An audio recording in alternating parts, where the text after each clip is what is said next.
The microwave's digital clock glowed a stark, accusing 11:57 p.m. 3 minutes. 3 minutes until a new year, a fresh start, a blank slate.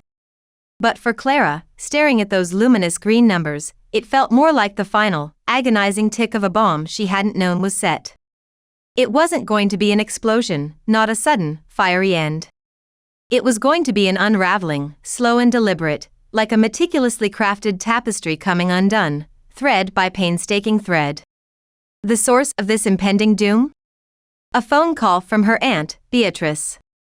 Beatrice, the younger, perpetually more vibrant sister of Clara's mother, Vivian, had always occupied a unique space in Clara's life. She was the fun aunt, the designated rebel, the one who defied Vivian's rigid rules with a wink and a smile. Beatrice remembered birthdays not with obligatory, expensive gifts, but with bizarre, thoughtfully chosen trinkets, a hand-painted birdhouse, a collection of antique buttons, a book on the secret language of flowers. She'd surreptitiously slip Clara extra cookies, ignoring Vivian's strict pronouncements about sugar intake. She'd recount stories at family gatherings that hovered just on the edge of appropriateness, her voice a conspiratorial whisper, her eyes twinkling with mischief, making Clara giggle and blush in equal measure. But tonight, that characteristic playful lilt was absent. Beatrice's voice was taut, strained, like a violin string stretched to its breaking point. "Clara, darling," she began, the endearment feeling more like a prelude to a painful surgery than a term of affection. "We need to talk about the holiday gathering. The New Year's Day brunch." Clara's stomach, already a tangled knot of pre-holiday stress and a low-humming anxiety that was her constant companion, tightened another notch. The annual New Year's Day brunch. Held at Vivian and George's sprawling, impeccably decorated home in the affluent suburbs, it was a tradition as immutable as the changing of the seasons. More than a tradition, really, it was a performance. A carefully choreographed display of familial harmony, punctuated by forced smiles, polite but pointed conversations, and a simmering undercurrent of unspoken resentments, judgments, and long-held grievances. It was, in essence, a perfect encapsulation of Clara's complex, often fraught, relationship with her immediate family. This year she had her 2 children, a spirited 7-year-old boy named Oliver and a precocious whirlwind of a 4-year-old girl named Poppy. "What about it, Aunt B?" Clara asked, her voice projecting a calmness she certainly didn't feel. A sense of foreboding, cold and clammy, was already creeping up her spine. She knew, with a sickening certainty, that whatever Beatrice was about to say wouldn't be good. There was a pause, a beat of silence so profound that Clara could hear the almost imperceptible hum of the refrigerator, the gentle whirring of the ceiling fan, the distant, muffled sounds of Oliver and Poppy engaged in some imaginative game in the playroom. She pictured Beatrice in her apartment, a delightful jumble of mismatched furniture, overflowing bookshelves, and walls adorned with eclectic artwork. Beatrice would be pacing, Clara knew, her brow furrowed in that distinctive way it always was when she was tasked with delivering unwelcome news, her fingers probably twisting a strand of her perpetually unruly auburn hair. "Well," Beatrice finally said, her voice taking on a bright, falsely optimistic tone that fooled absolutely no one. "Vivian and George are making some adjustments to the guest list this year. Streamlining it, you might say. Making it a bit more selective." The word hung in the air, sharp and pointed, like a shard of glass. Clara frowned, her fingers tightening around the smooth, cool surface of her phone. "Selective," she echoed, the word tasting like bile in her throat. "What exactly does that mean?" Another pause, this one heavier, laden with unspoken implications. It stretched on, agonizingly long, each second feeling like an eternity. Clara felt a prickle of sweat break out on her forehead. "It means," Beatrice said, her voice dropping to a conspiratorial whisper, as if afraid of being overheard even though they were miles apart, "that they're only inviting certain family members. Those without young children." The words hit Clara not as sound, but as a physical force. A punch to the gut that knocked the wind out of her, leaving her gasping for air, her head spinning.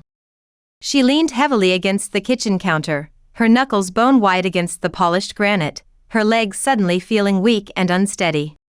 The room seemed to tilt, the familiar objects around her, the colorful magnets on the fridge, the overflowing fruit bowl, the stack of bills waiting to be paid, blurring at the edges.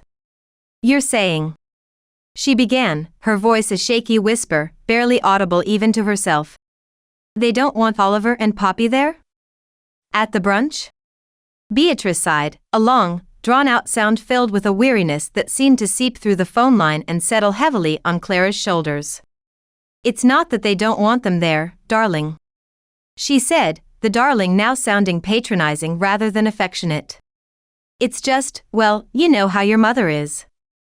She has this vision of a sophisticated, adult-oriented gathering. A refined atmosphere. She believes that young children, well, they disrupt that. They make it less elegant." "Disrupt?"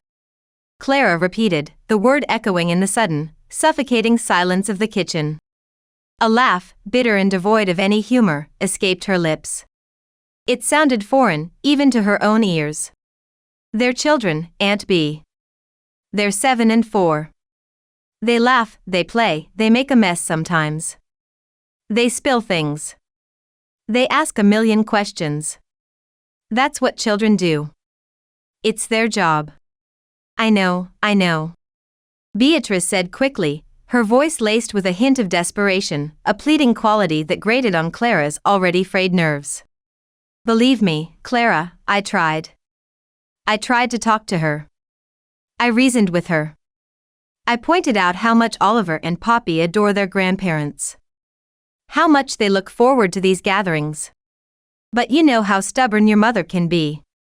Once Vivian gets an idea in her head.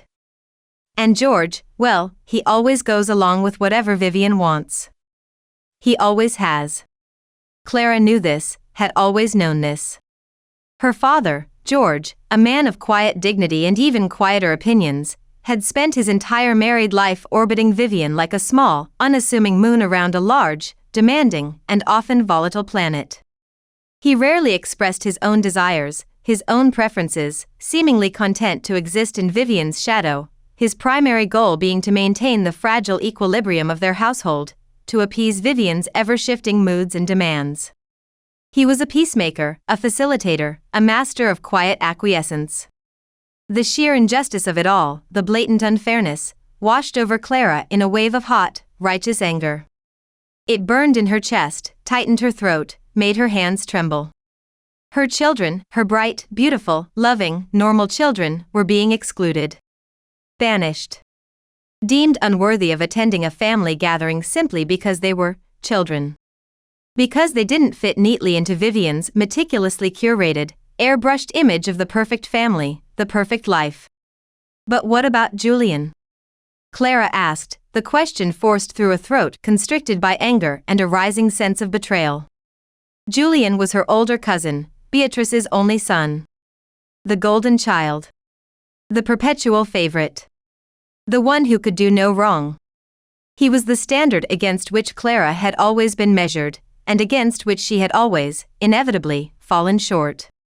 He was the embodiment of everything Vivian valued: success, wealth, social standing, and, most importantly, impeccable manners. He and Sarah are coming, right? Clara continued, her voice tight, almost brittle. With their twins? With Ethan and Olivia? Beatrice hesitated, the silence stretching out, pregnant with unspoken truths. Yes, she admitted softly, her voice barely a whisper. They are. But their children are older, Clara. They're 10. More manageable. More self-sufficient. Manageable? Clara echoed, the word a poisoned dart aimed straight at her heart.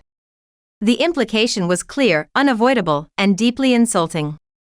So, my children are unmanageable? Is that what you're saying? That they're wild? Unruly? A problem? No, darling, of course not. Beatrice said hastily, her voice a frantic attempt at damage control, but it was too late. The damage was done. It's just different. Julian's children are quieter. More reserved. More refined. They don't require as much attention. They're easier. Easier. The word hung in the air, a damning indictment. Clara's children were too much. Too loud, too boisterous, too energetic, too demanding. They were an inconvenience, a disruption, a blemish on Vivian's pristine, perfectly ordered world. They were, in essence, not good enough. A wave of nausea, cold and clammy, swept over Clara. It wasn't just the exclusion from the New Year's Day brunch, though that was a significant blow. It was the culmination of years, a lifetime, of subtle slights, of veiled criticisms, of constant comparisons, of the pervasive, ever-present feeling of never quite measuring up. It was the way Vivian always seemed to find fault with Clara's parenting choices, her career choices, her life choices. It was the way she'd subtly, and sometimes not so subtly, compare Oliver and Poppy to Julian's seemingly flawless, impeccably behaved offspring. It was the way she'd praise Julian's accomplishments while offering Clara only lukewarm, backhanded compliments. "I can't believe this," Clara whispered, her voice choked with a mixture of disbelief, hurt, and a simmering rage that threatened to boil over. "They're actually telling me my children aren't welcome at a family gathering. At their grandparents' house. It's just one brunch, Clara," Beatrice said, her tone pleading, attempting to minimize the offense, to smooth things over, but her words only fueled Clara's anger. "Don't make such a big deal out of it. It's not the end of the world. You and Mark are still invited, of course. It's just the children." Clara almost laughed, a harsh, mirthless sound that startled even herself. The sheer audacity of the suggestion, the blatant hypocrisy, was breathtaking. They wanted her there, the dutiful daughter, to maintain the facade of familial harmony, but they didn't want her children, the two most important people in her world, the very essence of her being. It was like inviting someone to a wedding but telling them they couldn't bring their spouse, their partner, their soulmate. It was an insult, a rejection, a profound betrayal. "No, Aunt B," Clara said, her voice firm, resolute, despite the tremor in her hands, the rapid beating of her heart. "If my children aren't welcome, then neither am I. It's as simple as that." A long silence stretched between them, a vast, echoing emptiness filled only with the faint, distant sounds of Oliver and Poppy's laughter, a sound that was both a balm and a source of profound pain. Their innocent joy, their carefree play, was a stark contrast to the heavy, suffocating atmosphere of the phone call, to the bitter reality of their exclusion. Finally, Beatrice spoke, her voice heavy with sadness, with resignation, with the weight of years of navigating Vivian's complex personality. "I understand, Clara," she said softly. "I truly do. I sympathize. But, please, think about this. Don't you think you're, perhaps, overreacting? It's just one day. One meal. One gathering. It's not just one day, Aunt B," Clara said, her voice rising slightly, her control slipping, her emotions raw and exposed. "It's so much more than that. It's about what it represents. It's about the message it sends. It's about the way they've always treated my children, as if they're somehow less than. Less worthy. Less deserving of love and acceptance.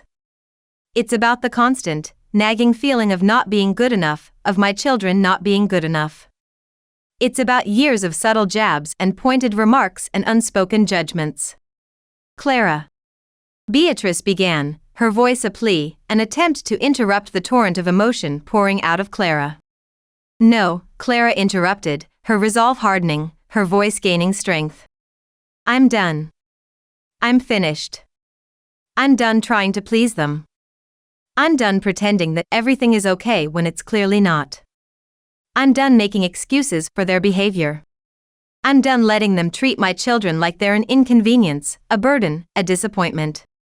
She took a deep, shaky breath, trying to regain control, to calm the storm raging inside her, to quell the rising tide of anger and hurt. "Tell Vivian and George," she said, her voice now cold, distant, almost unrecognizable, "that we won't be there. Tell them they've made their choice. And I've made mine. Beatrice sighed heavily, a sound of defeat, of acceptance. All right, darling, she said quietly. I'll tell them. I'll pass along your message. But, please, I beg you, reconsider. Think about the long-term consequences. Don't let this incident ruin your relationship with your mother. It's not worth it. Clara closed her eyes, a wave of exhaustion washing over her, leaving her feeling drained, depleted, utterly defeated. It's already ruined, Aunt B. She whispered, the words barely audible, a painful truth spoken aloud for the first time. It's been ruined for a long, long time. This is just the final nail in the coffin. She hung up the phone, her hands still trembling, her body feeling heavy, leaden. The silence in the kitchen was deafening, broken only by the rhythmic, relentless ticking of the clock, each tick marking the passage of time, the widening of the chasm between her and her family, the irreversible damage to a relationship that had always been fragile, always fraught with tension. She stood there for a long moment, staring blankly at the phone, replaying the conversation in her mind, dissecting each word, each inflection, each unspoken implication. The anger, the hurt, the disappointment, the resentment, it all swirled inside her, a toxic, volatile cocktail of emotions threatening to spill over, to consume her.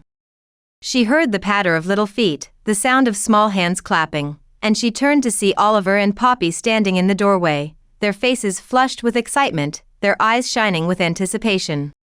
"Mommy," Oliver said, his voice filled with the boundless enthusiasm of a 7-year-old.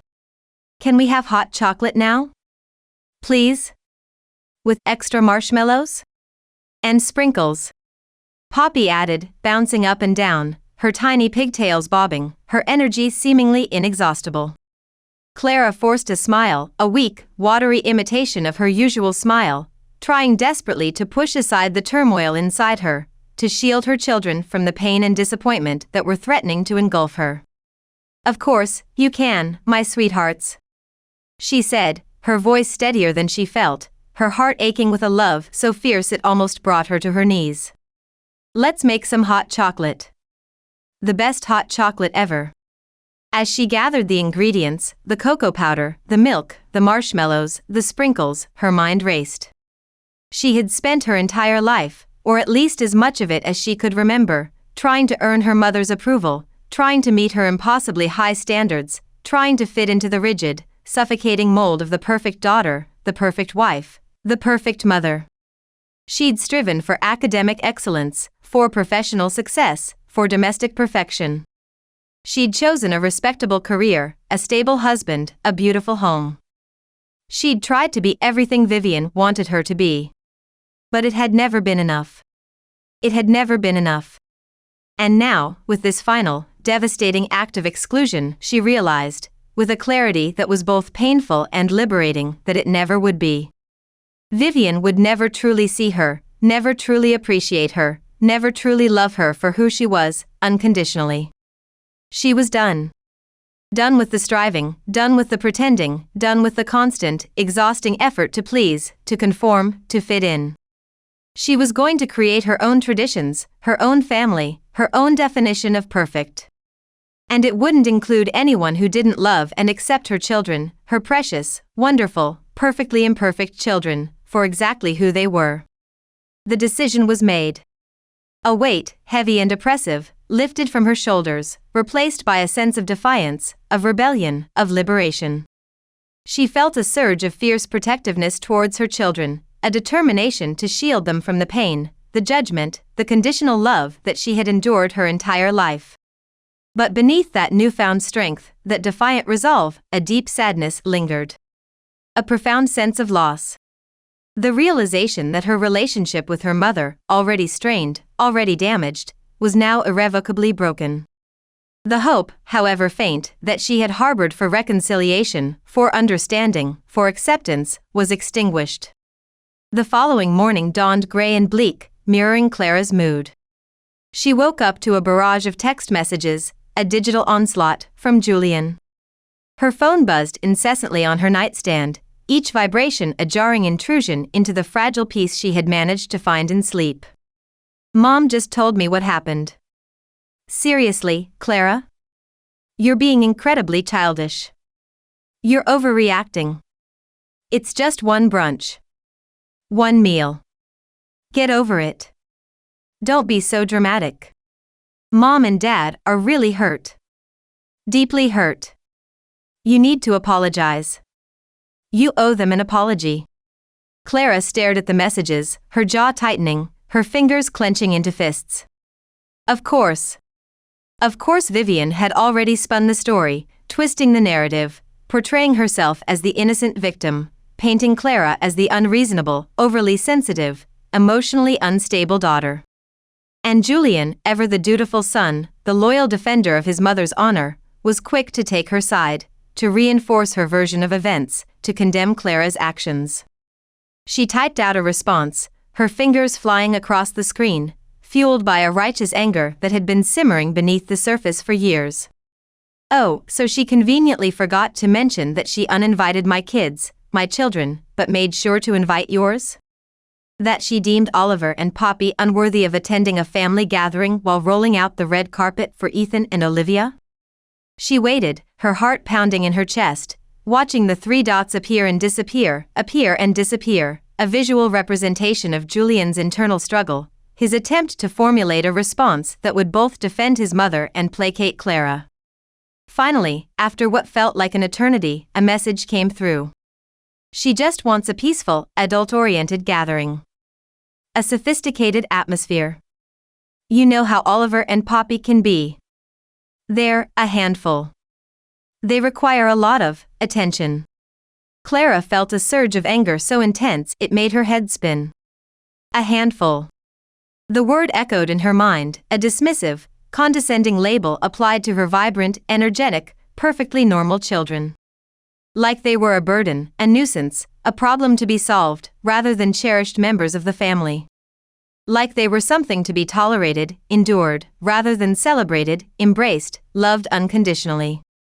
Enjoy your perfect, child-free New Year's Day, Julian. We won't be there. We wouldn't dream of disrupting your precious, sophisticated atmosphere. She turned off her phone, silencing the incessant buzzing, refusing to engage in any further arguments, any further attempts at justification or reconciliation. She knew it was pointless. Julian would never understand. He would never see things from her perspective. He was too blinded by his own privilege, his own position as the favored child, his own unwavering loyalty to his mother. For years, Clara had been the one to make the effort. She'd been the one to initiate contact, to extend invitations, to organize family gatherings. She'd been the one to offer help, to lend a hand, to be there whenever her parents or Julian needed something, a ride to the airport, a babysitter, a loan, a listening ear. She'd been the reliable one, the dependable one, the one who could always be counted on. And what had she gotten in return? Criticism, judgment, veiled insults, and now, this ultimate act of exclusion, this blatant rejection of her children. She decided then and there, with a clarity and conviction that surprised even herself, that she was done. Done being the dutiful daughter, done being the accommodating sister-in-law, done being the convenient, always available family member. If they didn't want her and her children in their lives, if they couldn't accept and appreciate Oliver and Poppy for who they were, then she wouldn't force her way in. She wouldn't beg for their approval. She wouldn't apologize for their existence. A week before the scheduled New Year's Day brunch, Vivian called. Clara's phone rang, displaying her mother's name on the screen, and she hesitated. She considered ignoring the call, letting it go to voicemail, avoiding the inevitable confrontation, the predictable guilt trip. But a flicker of hope, a tiny, persistent ember of optimism that maybe, just maybe, her mother had had a change of heart, that she had realized the error of her ways, prompted her to answer. Hello? Clara said, her voice guarded, cautious, her emotions carefully controlled. Clara, Vivian said, her tone stiff, formal, lacking any warmth or affection. I wanted to check in. To see if you've reconsidered your, rather hasty, and ill-considered decision. I hope you've come to your senses. Clara took a deep breath, trying to remain calm, to keep her anger in check, to avoid escalating the situation. I meant what I said, Mother. She said, her voice steady, resolute. If Oliver and Poppy aren't welcome, then neither am I. It's that simple.